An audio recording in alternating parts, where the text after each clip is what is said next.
अस्सलाम वालेकुम, welcome to ज़रा हटके। मैं हूँ ज़रार खोड़ो, मेरे साथ हस्ब मामूल हैं शाहज़ेब जिलानी और वसतुल्लाह ख़ान। और आज कॉलर्स डे है। नंबर्स स्क्रीन पर भी डिस्प्ले हो रहे होंगे, आप में से किसी को अगर याद है तो दोहरा दें। नहीं, अभी तक याद नहीं रहे। टेस्ट या सॉरी, फ्राइडे हो चुका है, आपकी मेमोरी नहीं टेस्ट करेंगे। पहले कॉलर हैं हमारे मलिक फ़िरोज़ इकबाल साहब डीजी खान से। अस्सलाम वालेकुम मलिक साहब। वालेकुम अस्सलाम। क्या हाल है भाई? ठीक है आप लोग? ठीक है, बिल्कुल सेट। अच्छा सर, मैं जो है ना आपकी तवज्जो जो है ना एक अहम आवाज़ आ रही है सर? जी जी, बिल्कुल बिल्कुल। अच्छा, अभी जो है ना ये एफएससी के जो है ना एग्ज़ाम शुरू हो जाएंगे, उसके बाद फिर जो है ना एमकैट के टेस्ट शुरू हो जाएंगे मेडिकल टेस्ट के लिए ना। तो मेडिकल टेस्ट में जो है ना जिस तरह की पिछले चंद सालों से खराबियाँ नजर आ रही हैं, उसमें जो है ना पेपर लीक हो जाते हैं और बच्चों का जो है ना बहुत ज़्यादा नुकसान हो जाता है स्टूडेंट्स का ना। अब आप देखेंगे पहली क्लास से लेके एफएससी तक वालिदैन और बच्चे बड़ी मेहनत करते हैं, उसके बाद 90% मार्क्स भी लेते हैं। फिर एमकैट के टेस्ट, एक दिन के टेस्ट में जो है ना असाबी जंग भी होती है, नफ्सियाती जंग भी होती है और टेस्ट भी क्लियर करना होता है। उसमें वो बच्चे रह जाते हैं, जिसकी वजह से जो है ना उनका पूरा जो है ना कैरियर जो है ना मुतासर होता है। मेरी जो है ना आप दोस्तों से गुजारिश है कि पब्लिक सेक्टर के जितने अस्पताल हैं, जितने यूनिवर्सिटीज हैं, उनमें पिछले सालों से एक ही कोटा चल रहा है कि 3000 बच्चों को मेडिकल में दाखिला देना है ना। तो ये शाम की क्लासें क्यों नहीं लगा सकते? 3000 कोटा और बढ़ा के 6000 बच्चों को दाखिला दें, ताकि बच्चों को जो है ना वो प्रमोशन भी हो जाए और माँ बाप का जो है ना खर्चा भी बच जाए। और प्राइवेट सेक्टर जो है ना वो आपको पता है लाखों में की तादाद में लोगों से पैसे ले रहे हैं और जो है ना वो अपनी मुनाफी जो है ना उनका प्रोग्राम चल रहा है। डोनेशन भी अलग मांगते हैं, 35 लाख और 16 लाख, 12 लाख उनकी फीस भी है। तो इस सिलसिले में कोई एक प्रोग्राम रखें, कोई मशावरत प्रोग्राम रखें, किसी के साथ बात करें कि पब्लिक सेक्टर में 2 शिफ्टें और बढ़ा दी जाएं और 3000 की बजाय जो है ना, पंजाब में जो है ना 3000 जो है ना मेडिकल का होता है, 300 जो है ना डेंटल बच्चों को जो है ना दाखिला मिलता है, यानी कि 3300 बच्चे जो है ना हर साल जो है ना वो एडमिशन ले सकते हैं। अब 3300 की बजाय अगर 7000 हो जाए तो काफ़ी गरीब लोगों को जो है ना इसमें फ़ायदा पहुँचेगा।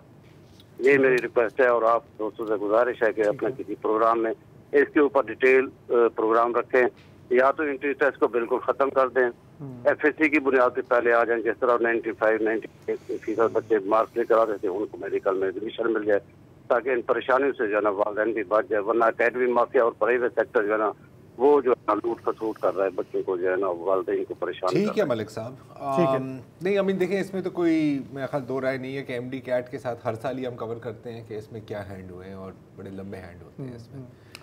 और दूसरा जो इन्होंने कहा कि प्राइवेट एजुकेशन कितनी महंगी हो रही है, बहुत सारे लोग तो अफोर्ड नहीं कर सकते।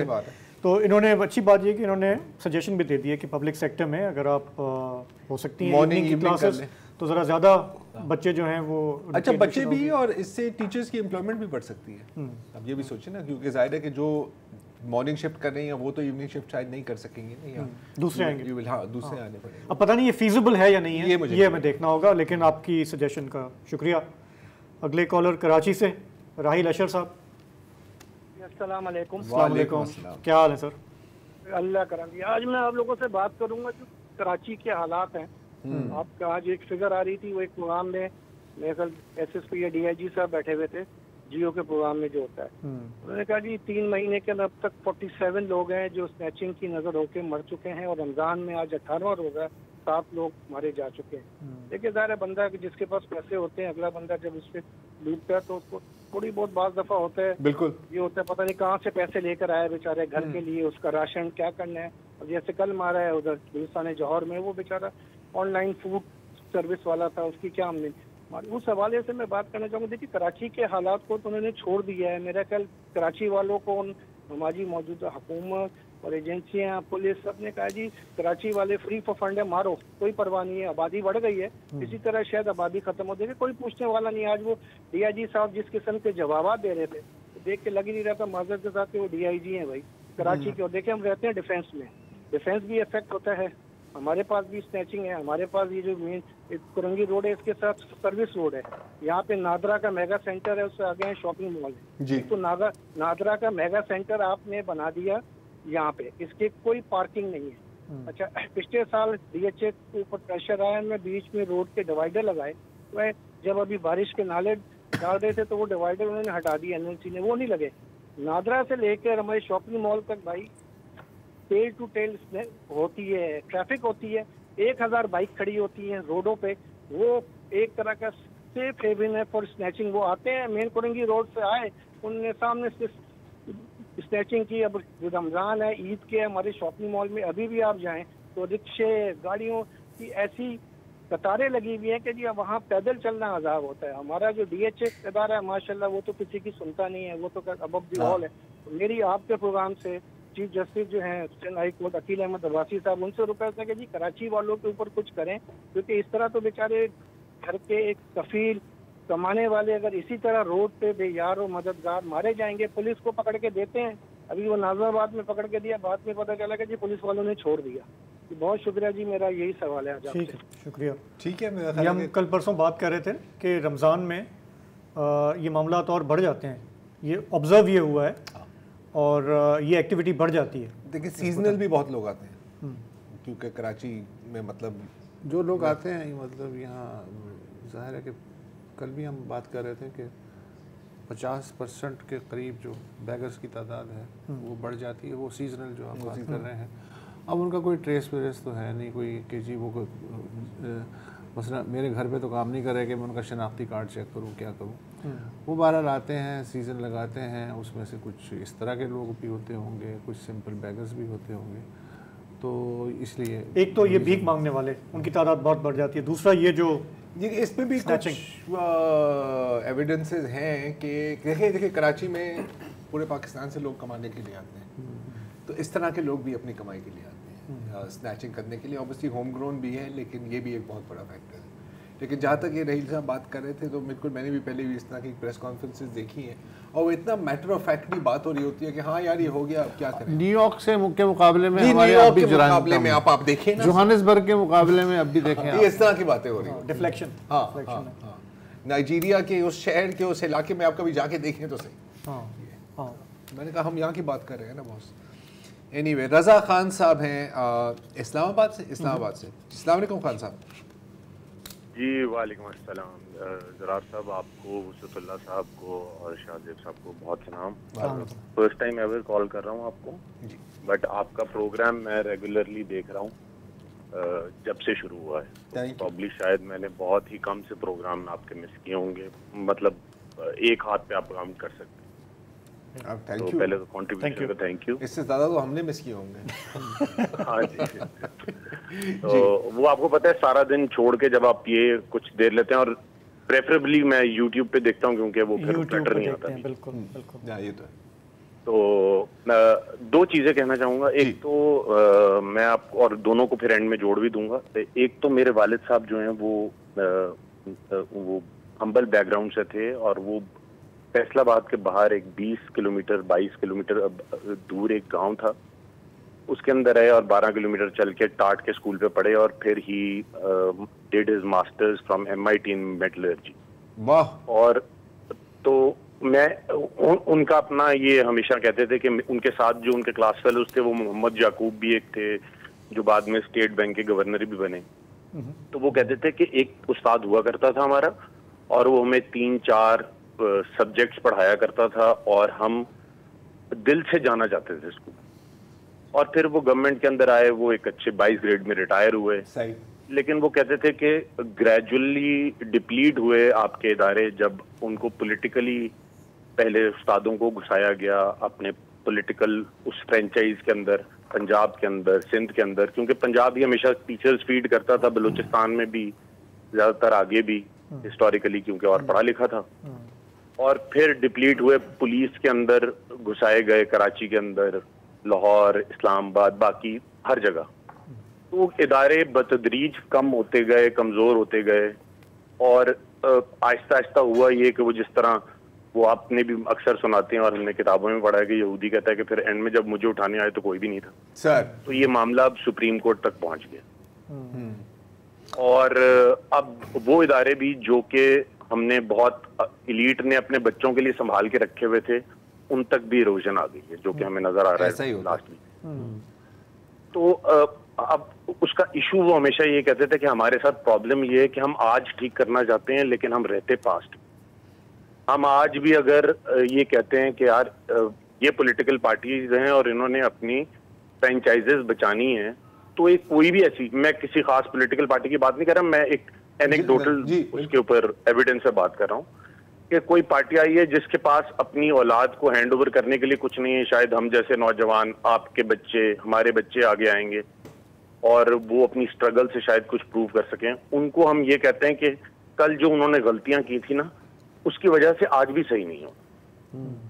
तो इरोजन इस लेवल पे है कि हम मेंटली भी इतने रिटार्ड हो चुके हैं कि हम कल की इरोजन को सोच के आज भी ठीक नहीं होना चाहते। तो मैं कह रहा हूँ वेयर डज इट स्टॉप्स, मतलब क्या हम इस इरोजन को जाने दे? पुराने प्रेसिडेंट दोहरा के, जो कि पूरा मीडिया दोहरा रहा है, जब भी बात होती है वो कहते हैं क्योंकि आज मैंने खान साहब मसले की आपने निशानदेही की, हम सब इसको जानते हैं, क्या होना चाहिए आप बताएं ना, कैसे ठीक होगा? मेरे ख्याल में तो ये होना चाहिए कि हमें जो आज काम सही कर रहा है उसको सही कहना चाहिए और पुराने प्रेसिडेंट्स को छोड़ देना चाहिए।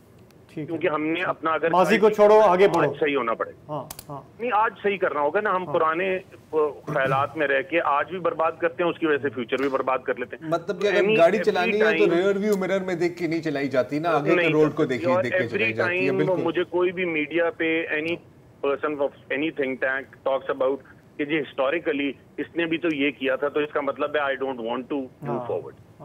बिल्कुल ठीक है। Thank you so much. आजकल भी यही डिस्कशन चल रहा है ना, ये जजेस के मामले के भी, ये किया फलाने ने, ये किया। जब 2017 में हुआ था, आप उस वक्त क्यों खामोश थे? तब क्यों खामोश थे? अभी नहीं, देखिए सही है, उसको भी मेंशन करें, लेकिन 25% वो और 75% के आगे क्या करना है और आज क्या करना है। बिल्कुल 100% एग्री। एक वक्फा ले लें।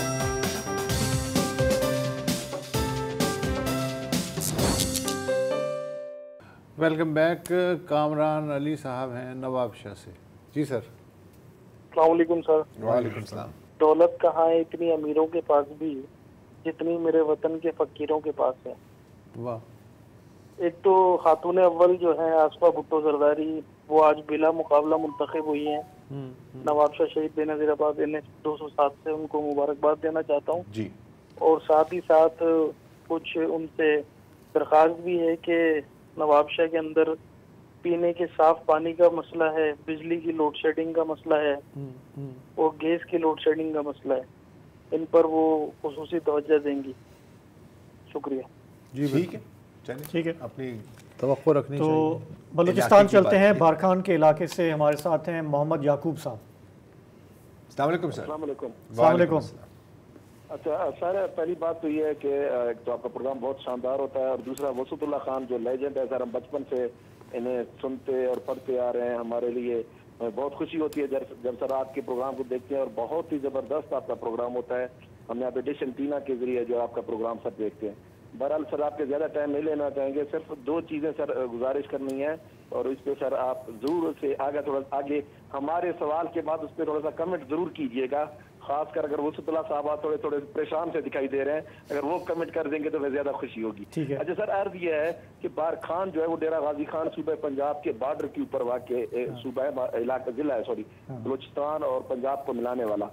डेरा गाजी खान जो है वो सर पहला डिस्ट्रिक्ट है सूबे पंजाब का, उसके बाद आगे मुल्तान है, फिर खानेवाल, फिर दीगर इलाके जो है वो पंजाब के हैं।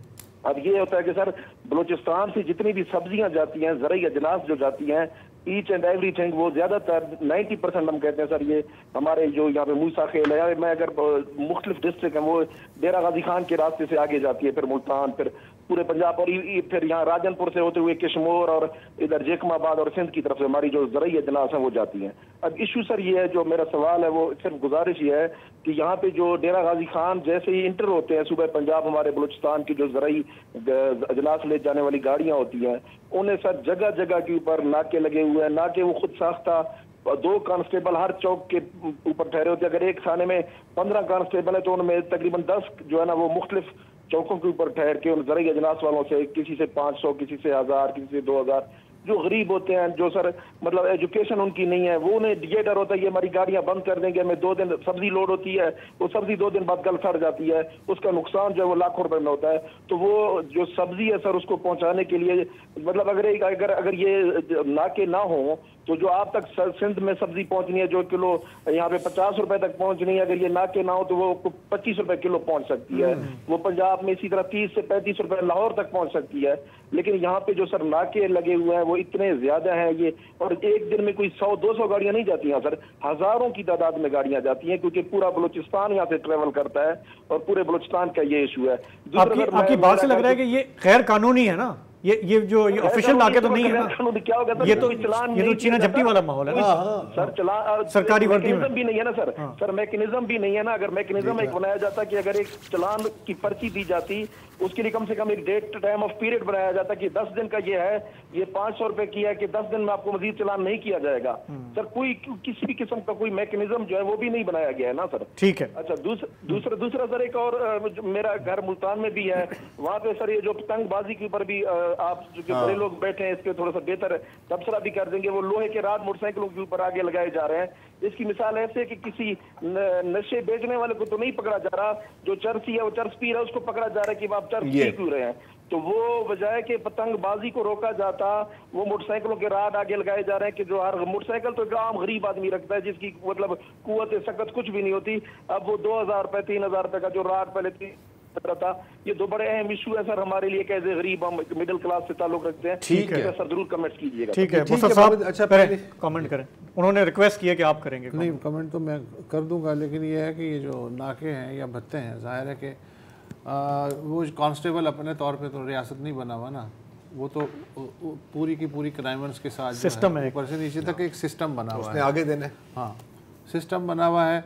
तो अब जाहिर है कि इनके जो MP MNA हैं वो अमूमन धनिया पी के बैठे हुए होते हैं, और फिर ये हमारे प्रोग्राम्स में शिकायत करते हैं। अगर वो इजाला करें, जो जैसे बारखान के हैं, वो तो जद्दी पुश्ती चले आ रहे हैं ना, ख़ानदानी काम है उनका, तो वहाँ तो कोई परिंदा पर नहीं मार सकता। तो फिर ये कि फ्रस्ट्रेशन निकालने के लिए यही रह जाता है कि इस तरह से बात जो है आगे बढ़ाने की कोशिश की जाए, लेकिन ये सिस्टम बड़ा फौलादी किस्म का है, बहुत ज़्यादा। लेकिन बड़ी प्रैक्टिकल किस्म की बात की है ना कि अब अगर आप हर नाके पे 500 रुपये भी देते जा रहे हो, तो वो जो सब्जी बेचने वाला है वो अपनी जेब से तो नहीं निकालेगा ना, वो तो जिनसे बेच रहा है वो फिर कीमत उसकी, it is becomes cost of doing business. अच्छा, ये आप जानते हैं क्या बात कर रहे थे, वो जो रॉड की नहीं, मुझे समझ नहीं, मैं आपको समझा देता हूँ। ये जो लोहे की जो डोर इस्तेमाल करते हैं ना, लोहे की डोर नहीं, मतलब ये यार जो वो ये पतंग की जो डोर होती है, तार होती है, तार भी होती है, और कभी कभी उसके ऊपर वो चूना लगा, शीशा लगा होता है, राइट। तो अब जब आप मोटरसाइकिल में जा रहे हैं, आप स्पीड में जा रहे हैं, राइट, अभी भी हाल में एक वाकया हुआ, जी, गर्दन कट जाती है ना, आप यू नो, रियली, या अभी हुआ है यार। तो ये जो लोहे के रॉड की जो बात कर रहे हैं ना, कि जैसे ये बाइक है, तो बाइक के सामने वो एक लोहे का रॉड लगा देते हैं, ताकि अगर डोर आए तो वो रॉड को लगे, आपके गला ना काटे। आप समझ रहे हैं मेरी बात? Okay, it's a protective mechanism. तो ये जो भाई बात कर रहे हैं ना याकूब साहब, कि अब ये तो मतलब बेसिकली और खर्चा पड़ रहा है ना, और जब हमेशा बात होती है ना पतंगबाजी पर बैन लगा दे, तो मैं हमेशा ये कहता हूं कि यार जो लोग ये डोर बेचने हैं, आप उन पर क्यों नहीं बैन लगा सकते? अभी पूरी दुनिया के और ममालिक में भी पतंगबाजी होती है। अगर कोई गैर कानूनी डोर इस्तेमाल कर रहा है, और ये सब गैर कानूनी डोर है, तो वो कहीं से बिक रही है ना, कोई बना रहा है। मुझे ये याद पड़ता है बचपन के टाइम से कि ये लोग, हाँ, ये खुद बनाते हैं लड़के, ये भी है शीशा विशा कूट के। लेकिन अब जो है वो ज्यादा खतरनाक प्रोफेशनल कंपटीशन हो गया ना। अब वो क्या इंडस्ट्रियल स्केल पे लोग बना स्लिट योर थ्रोट। अच्छा, यूं। अच्छा। तो पॉइंट इज कि आप उन चीजों को रोकें, या निस्बत अब लोग अपनी मदद आपके तौर पर वो मेटल अपने डिफेंस के लिए वो अपने डिफेंस के लिए लगा रहे हैं, राइट। उसका भी 2-3 हज़ार रुपए का तो खर्चा है ना। बिल्कुल ठीक है, ये बात बिल्कुल ठीक है। तो आगे बढ़ते हैं, कराची से हमारे साथ हैं जाहिद हुसैन साहब। जी जाहिद साहब, अस्सलाम वालेकुम। अस्सलाम वालेकुम। वालेकुम सलाम। अच्छा जनाब, मुझे अपना कराची पुलिस के हवाले से अर्ज करना था। अभी जो मुझसे पहले वाले कॉलर से माजरत के साथ वो पुलिस पर नुक्ताचीनी कर रहे थे, तो मेरा अपना ताल्लुक सिंध पुलिस से है। अच्छा, जबरदस्त, बताएं। राहिल अशर साहब ने शिकायत की थी चीना झपटी के हवाले से, उसके घर का पता भी देता हूं मैं। उस जवान के हवाले से उसके किसी अमल को तो जस्टिफाई नहीं करूंगा, लेकिन मैं अपने साथ जो हुई जाती है उस पे आपसे अर्ज करना चाहता हूँ जी। वो काइंडली नोट कीजिएगा। 144 आदमी है जो सिंध पुलिस से ताल्लुक रखते हैं। तो उसमें सिपाही से लेकर इंस्पेक्टर तक हैं। वो गुज़िश्ता कई 14 माह से, कई 13 माह से और कई उससे भी ज्यादा अरसे से बगैर तनख्वाह के मुलाजमत कर रहे थे, तकरीबन 2022 से जी। ओके। वो जो अभी मौजूदा गुजरे हुए आईजी साहब हैं रिफत मुख्तार राजा साहब, माशाल्लाह उन्होंने आते ही एक ही जंबिश कलम में जो है वो जाते हुए 11 मार्च को उन सबको फारिग कर दिया। और बगैर तनख्वाह के जो लोग मुलाजमत कर रहे थे, इस हादसे के आईजी साहब किसी ना किसी स्टेज के ऊपर कोई नरम रवैया इख्तियार करते हुए कोई ना कोई बेहतर अमल करेंगे। उसमें उन्होंने गधे घोड़े सब एक कर दिए, जिसमें क्रिमिनल्स भी थे, जिनमें हार्ड एलिगेशन वाले भी थे और जिसमें कई ऐसे भी थे जो बेकसूर थे जी। सिर्फ वो महकमाना गफलत या क्लरिकल स्टाफ की जो है वो जाती अनाज का निशाना बने हैं। तो अब आप उसमें अंदाजा कर सकते हैं कि वो उन लोगों के साथ क्या बीत रही होगी जिन्होंने 17 महीने भी नौकरी की है, 12 महीने भी की है, 14 और कम से कम 8 माह और कुछ नहीं मिला, और उनको कुछ नहीं मिला। और सिर्फ पॉलिसी ये है कि पाकिस्तान की अदालतें भी जब फांसी की सजा दे देती हैं तो उसमें नजरसानी का हक जरूर देती हैं मुलजिम को। तो यहाँ नजरसानी का हक भी छीन लिया गया है। माशाल्लाह आईजी साहब ये पहले भी रहे हैं और मौजूदा अब दोबारा आ गए हैं। अब अल्लाह रहम करे कि अब ये पुलिस फोर्स के साथ क्या हाल करते हैं। आप अंदाजा कर लें कि हमारे बेहतरीन से बेहतरीन अफसरान की शहादत जो हो चुकी है, उनके केसों में आज भी वो सब केस पेंडिंग चल रहे हैं और माशाल्लाह इनकी गाड़ियों के खर्चे भी पूरे हो रहे हैं, इनके बंगले भी बन रहे हैं और इनकी पॉलिसियां नई से नई तरफ जा रही हैं। लेकिन वो जो शहीद हो गए हैं जिन्होंने अपने खून से शहर को जो है वो अमन दिया था, उनका नाम लेने वाला कोई भी नहीं है। ये सब अपनी आंखें बंद करके बैठे हुए हैं और जो हम लोग कुर्बानियां दे रहे थे उन अफसरान के साथ, वो उनकी शहादत के बाद हम बिल्कुल बेआसरा हो चुके हैं। ठीक है, बिल्कुल सही है। ये अच्छा है कि आपका जो पॉइंट ऑफ व्यू है और जाहिर है कि पुलिस के अंदर भी काफी एक दो और कहानियां मैं इसमें इजाफा करना चाहूंगा। एक वक्फा ले बाद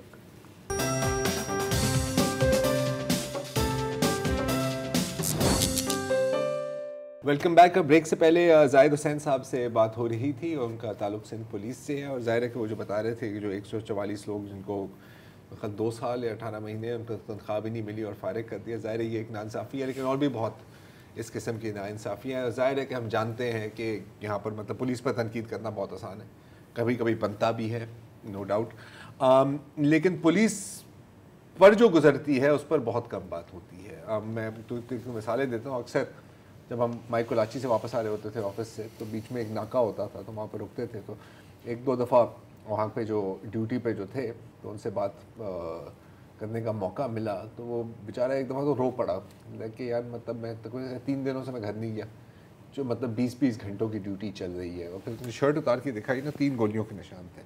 जो कि चौधरी असलम के साथ में था, उसमें मेरे पे फायरिंग हुई थी और 3 मुख्तलिफ बार। अच्छा, मेडिकल इनका जो होता है वो भी ना होने के बराबर होता है। फिर अगर आप शहीद हो गए in the line of duty तो मतलब ऐलान तो हो जाता है इतना मिलना है उतना मिलना है, उसको मिलने में जितना टाइम लगता है वो भी अलग है। और कितनी बार आपने देखा होगा कि कहते हैं यार भाई और कुछ नहीं तो थोड़ा सा आगे छोड़ दें, क्योंकि हमारे पास पहुंचने का किराया भी नहीं। पुलिस को कहा जाता है फर्स्ट लाइन ऑफ डिफेंस। तो अंडर फंडेड। बिल्कुल। अच्छा, तो सखर से भी हमारे साथ कॉलर हैं, कराची से भी हैं, लेकिन पहले चलेंगे अमरीकी शहर सियाटल, जहां से हमारे साथ हैं बिलाल अहमद साहब। हेलो जी, अस्सलाम वालेकुम। जी बिलाल साहब, अस्सलाम वालेकुम।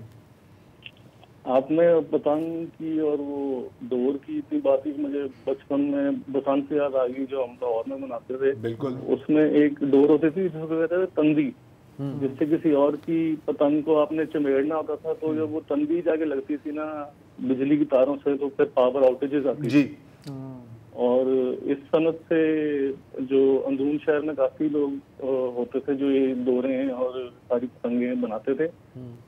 और एक मैंने प्रोग्राम पहले वाला देखा था जिसमें ज़रार भाई ने TCF के एक बच्ची के बारे में जिक्र किया था जो स्कूल में पढ़ी थी, फिर वो नॉर्वे गई थी।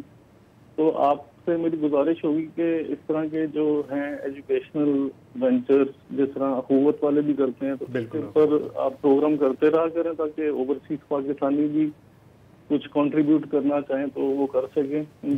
मेरी भी जो तालीम है सारी वो प्राइवेट स्कूल से ही है, पाकिस्तान से, और मेरे बच्चों ने कनाडा के अंदर भी तालीम हासिल की और अब वो अमेरिका में। तो कनाडा के अंदर तो बहुत ही कुछ पढ़ाते लिखाते नहीं थे, यानी कि मेरे बच्चे जो हैं एक ग्रेड 5 में और एक ग्रेड 3 में, उनको मुझे स्पिरिट ऑफ मैथ एक एकेडमी थी जो पाकिस्तान में भी कुछ स्कूल्स के साथ उनका करिकुलम होता है, और वो $1500 पर बच्चा पर ईयर उसकी फीस होती है।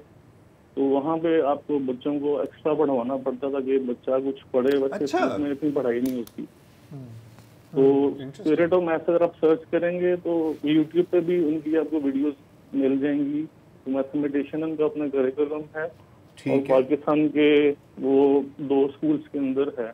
ओके। तो मेरे ख्याल से तो पाकिस्तान की वो जो तालीम का मेयार अच्छा ही था। जो मैंने जो तालीम हासिल की बीकन हाउस और LGS से सिंगल नेशनल करिकुलम से पहले, तो मेरी ख्वाहिश है कि आप इसके ऊपर करें, ताकि जरूर बिलाल साहब। नूरानी ट्रस्ट है वाले हैं जो अमजद साकिब साहब के बॉस थे, उनके स्कूल्स हैं कुछ फैसलाबाद में। अच्छा। जो बोर्डिंग स्कूल है वो मैट्रिक भी करवाते हैं, वो भी बड़ा अच्छा वेंचर है उनका। नूरानी फाउंडेशन है मेरे ख्याल से। अच्छा। और फिर आपने एक वो सिस्टर जैफ को बुलाया था, सिस्टर जैफ उनको भी जरूर बुलाएं, इनको स्पेशल प्रोग्राम होना चाहिए क्योंकि वो बहुत ही अंडर प्रिविलेज से उन्होंने कितना कुछ अचीव किया, जो कि मुझे अपने आप पे शर्म आती कि मैंने तो कुछ भी इस तरह की अचीवमेंट नहीं की अभी तक। चलें, ठीक है, बिल्कुल बिलाल साहब। इनफैक्ट आपने अखुवत का जिक्र किया तो शायद आपको याद भी हो, हमने वो इमकान के साथ भी शो किया था ना, ये मच्छर कॉलोनी में। और वो भी एक बहुत एक अच्छा इदारा है, ज़ाहिर है कि छोटे पैमाने पे काम करता है। हुनर फाउंडेशन भी है। अच्छा, हुनर फाउंडेशन मतलब तालीम इतना नहीं लेकिन वोकेशनल स्किल्स और इस तरह की ट्रेनिंग है। तो इस तरह से बहुत सारे काम कर रहे हैं। और जिस तरह आपने खुद भी कहा ओवरसीज़ पाकिस्तानीज़, आप दिल खोल के इमदाद भी करें, मदद भी करें तो अच्छी बात है, इससे काफ़िला और आगे बढ़ेगा। जी। कराची से हमारे साथ हैं अब्दुल लतीफ़ साहब। अस्सलाम वालेकुम। जी सर, वालेकुम सलाम सर, कैसे हैं आप लोग? जी बिल्कुल ठीक, आप बताएं।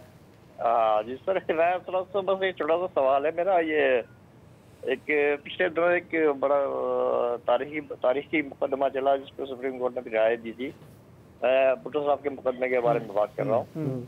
तो सर वो तो चले, उन्होंने ये कहा कि भुट्टो साहब को फेयर ट्रायल का मौका नहीं मिला, तो यहाँ तक तो उन्होंने कह दिया, मतलब ये कि ये भी कह सकते कि इंसाफ के तकाजे पूरे नहीं हुए। तो सर मैं ये थोड़ा सा मेरे जहन में ये सवाल पूछना चाहता हूँ कि भाई जिन्होंने फेयर ट्रायल का मौका जिन्होंने नहीं दिया ना, उनके साथ क्या, उनके ऊपर क्यों जिम्मेदारी क्यों नहीं डाली गई? उनके नाम क्यों नहीं सामने आए? वो तो ये तो कह दिया कि भाई फेयर ट्रायल का मौका नहीं मिला, लेकिन जिन्होंने नहीं दिया उनके खिलाफ भी तो कुछ होना चाहिए। होना तो चाहिए। उनके क्यों नाम नहीं लिया गया?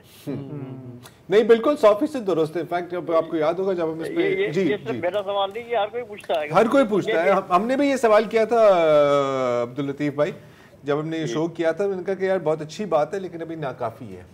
भुट्टो को फेयर ट्रायल नहीं मिला, जस्टिस शौकत हुसैन सिद्दीकी को फेयर ट्रायल नहीं मिला, शौकत अजीज सिद्दीकी को नहीं मिला, बस ये तय हो गया। हाँ, बस इतना ही। सवाल बहुत इस पर हम इंक्वायरी कमीशन बिठाते हैं। इंशाल्लाह सन 2080 तक इंसाफ मिलेगा। उम्मीद। अच्छा, सखर चलते हैं, वहाँ से हमारे साथ हैं अब्दुल सत्तार साहब। अस्सलाम वालेकुम। जी वालेकुम सलाम सर। सर ये अभी मैं एक प्रोग्राम का सेगमेंट देख रहा था 2 दिन पहले, तो उसमें पाकिस्तानी पंजाब के व्यापारियों ने एक मुतालबा किया था हुकूमत से कि हिंदुस्तान के साथ ट्रेड बहाल करें और ज़मीनी ट्रेड बहाल करें और दूसरा ट्रेड बहाल करें। तो उस पर एक हमारे मेन स्ट्रीम चैनल के एक दोस्त ने एक सेगमेंट कर दिया, उसमें फिर रेफरेंस दिया कि भाई भारत हमारा एक दुश्मन मुल्क है और उसके साथ ट्रेड नहीं होना चाहिए। क्योंकि मैंने इसाक डार साहब की स्टेटमेंट सुनी तो उनका स्टेटमेंट था कि भारत के साथ भी ट्रेड होना चाहिए, जैसे कि हमारी शर्तों पे ट्रेड होगा। तो उसमें बात ये थी कि इंसानी हकूक के हवाले से भारत, मैं भी समझता हूँ कि रोल मॉडल मुल्क नहीं है, अच्छा मुल्क नहीं है। अमेरिका भी रोल मॉडल मुल्क नहीं है इंसानी हकूक के हवाले से। कौन सा मुल्क है?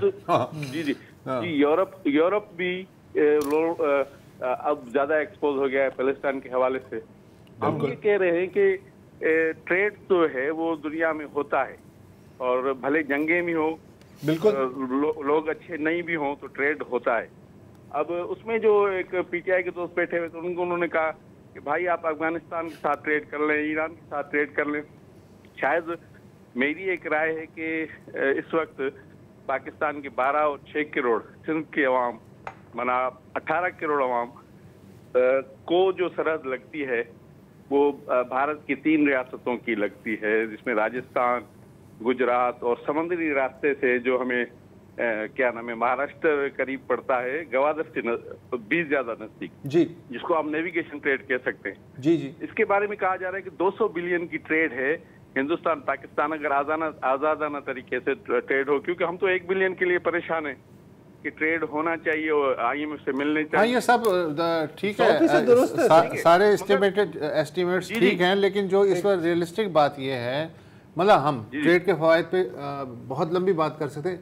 रियलिस्टिक बात यह है कि जब तक मोदी सरकार मौजूद है और जब तक पाकिस्तान में पॉलिटिकल स्टेबिलिटी नहीं आती, हम सिर्फ गुफ्तगू कर सकते हैं पाक भारत ट्रेड की, और इसके अलावा कुछ नहीं कर सकते। अदरवाइज इन प्रिंसिपल आपने जितनी भी बातें की हैं वो 100% दुरुस्त है। हाँ। खुद हमारे जो हालिया जो आर्मी चीफ्स हैं वो भी ये बात कर चुके हैं कि क्रॉस बॉर्डर ट्रेड होना चाहिए, लेकिन जैसे वसत कह रहे हैं कि मुल्क के अंदर ये फैसला कौन करेगा जब आपके यहाँ इतनी पॉलिटिकल इंस्टेबिलिटी होगी हमारे यहाँ, और फिर दूसरी साइड में भी मसला है ना, सिर्फ हमारी मर्जी नहीं है। हम अगर जब हम तैयार होते हैं तो वो तैयार नहीं होते, तो खुदा मतलब दुआ करें कभी हम इस मरहले पे आ जाएं कि अगर ट्रेड हो जाए तो दोनों लोगों का भला है, दोनों बॉर्डर्स की तरफ। जहाँ माल बिक सकता है वहां पे माल बेचो भाई। हाँ, सीधी सीधी बात।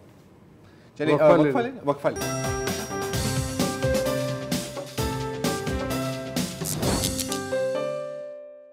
Welcome back. लाहौर से हैं प्रोफेसर उस्मान आवान साहब। जी सर। जी अस्सलाम वालेकुम।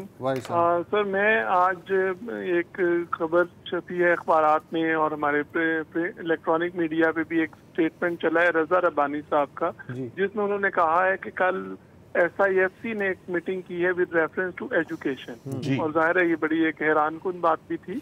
मेरा इसमें ओपिनियन ये था कि हमारा प्रॉब्लम ये है कि हम कभी हायर एजुकेशन की बात करने लग जाते हैं, कभी लोअर एजुकेशन की बात करने लग जाते हैं। हमने कभी भी इस चीज को नहीं समझा कि एजुकेशन के तीनों पिलर्स स्कूल, कॉलेजेस और यूनिवर्सिटीज आपस में इंटरकनेक्टेड हैं। जी, हमने एक तो पैसा भी कम लगाया है, लेकिन जितना लगाया है उसका भी फ्रूट इसलिए नहीं आ सका क्योंकि हमने कभी इसको इंटीग्रेट करने की कोशिश नहीं।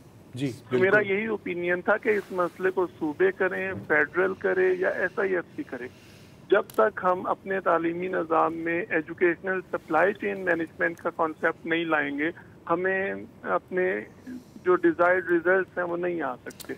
हमारे पास मुख्तलिफ प्रोफेशंस के सरप्लस लोग हो जाते हैं क्योंकि हमें ज़रूरत नहीं होती। हमें मुख्तलिफ प्रोफेशंस की शॉर्टेज रहती है क्योंकि हमने उसके मुताबिक लोग सप्लाई नहीं किए होते इन द मार्केट। तो मेरा यही ख्याल था कि आप लोग इसके ऊपर ज़रा डिबेट करें कि किस तरह 15 साल में या 20 साल में लैंडस्केप ऑफ एजुकेशन बदलेगा, तो फिर ये सारा कुछ सस्टेनेबल चेंजेस की तरफ हमारा मुआशरा जा सकता है। बिल्कुल सर जी। और अगेन क्योंकि एजुकेशन की बात हो रही है तो ऐसा नहीं है कि आज आप बीज बोएंगे और कल ही आपको फल मिलेगा।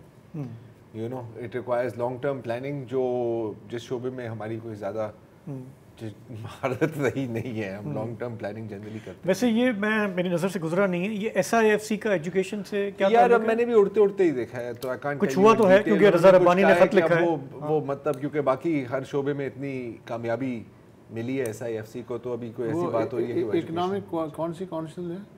CCI council of common interest. Council of common interest, उससे इसहाक डार वजीर खारिजा का क्या ताल्लुक? हाँ बिल्कुल। अच्छा, तो ये ठीक है, ऐसा ही है जिसके बस में जो चले। SIC नहीं मुल्ला सखर से, नहीं मुल्ला साहब। हेलो, अस्सलाम वालेकुम। वालेकुम अस्सलाम। वसंतरा साहब, एक दफ़ा फिर आपसे सलाम करते हैं। अर्ज ये कि आज सखर में हमने एक वाक़या देखा। जब आप नेशनल हाईवे से सखर में दाखिल होते हैं जी, तो सखर सिटी पॉइंट से आप सिटी सखर के लिए जब जाते हैं तो दादू कैनाल को क्रॉस करना पड़ता है। तो दादू कैनाल के जो है वो राइट साइड से एक सड़क जा रही है सीधा इंटर पार्क होटल की तरफ जी। यहाँ इंक्रोचमेंट थी, गवर्नमेंट ने लाखों रुपए खर्च करने के बाद इन सबको हटाया। हजार जो है ना वो इंक्रोचमेंट वाले लोग थे, इनको नमल बदल दूसरी जमीन दे दी। यहाँ इन्होंने जो गिरनरी वगैरह कर दी है जी। तो जैसे ही आप सखर सिटी पॉइंट से दादू कैनाल की तरफ शॉर्टकट करते हैं इंटर पार्क के लिए, तो तो इस सड़क पर चढ़ते के साथ ही दादू कैनाल के बगल में और राइट हैंड पर दस्तों का झुंड, और आज मैंने अपने आंखों से यहाँ पर कहते हैं इसको नशावर जो है न चीज़ें मैंने खुद देखी। भंग घोटते हुए लोगों को देखा, तकरीबन 10-15 लोग वहाँ जमा थे, कोई आ रहे थे जा रहे थे, रिक्शे वाले खड़े हो रहे थे और जो है मोटरसाइकिल वाले आ रहे थे। ये ग्रीनरी की वजह से है या कानून के ढीलेपन की वजह से है? इन्होंने एक झुंड जो है ना कायम किया हुआ है 15-20 जो है ना पेड़ों का, और उसमें अंदर बैठकर बिल्कुल वहाँ से पानी गुजर रहा है, ऊपर आकर यहाँ इन्होंने अपना थला बनाया हुआ है। यहाँ का खुले आम हो रहा था सड़क के जो है ना बिल्कुल। तो ये क्या इस झुंड का आप क्या करें, कटवाएं क्या करें? तो अब अगर कटवाते हैं तो ग्रीन बेल्ट जो हमारा खत्म हो जाता है। तो मेरा कहने का मतलब ये था कि थोड़ा आगे जब गया तो मैंने कहा क्या करूं, मैंने अल्लाह को दुआई दी, क्या कर सकता था मैं। थोड़ा आगे गया तो एक सिपाही आ रहा था इसी तरफ, तो मैंने उसको शिकायत की। मैंने कहा यार ये चल रही है भैया अपना। सर वो आपकी बात समझ गए, हम समझ गए। क्या करना चाहिए? झुंड कटवा दें, नशइयों को जेल में बंद करा दें, या पुलिस से कहें भाई विजिलेंट ज्यादा विजिलेंट रहे? आपकी तवज्जो से मेरा एक मुतालबा है कि एसएसपी सखर फिलफोर नोटिस लेकर इनकी आमाज का जो ये झुंड के अंदर है, हाँ, इसका कुछ करें। ठीक है, कुछ करें। जायज बात नहीं बोलना साहब, बिल्कुल ऐसा नहीं होना चाहिए। ठीक है, सही है। तो आगे बढ़े। जावेद सूरती साहब है मिशिगन यूएसए से। अस्सलाम वालेकुम सर। अस्सलाम वालेकुम। वालेकुम सलाम। क्या हाल है? खैरियत से?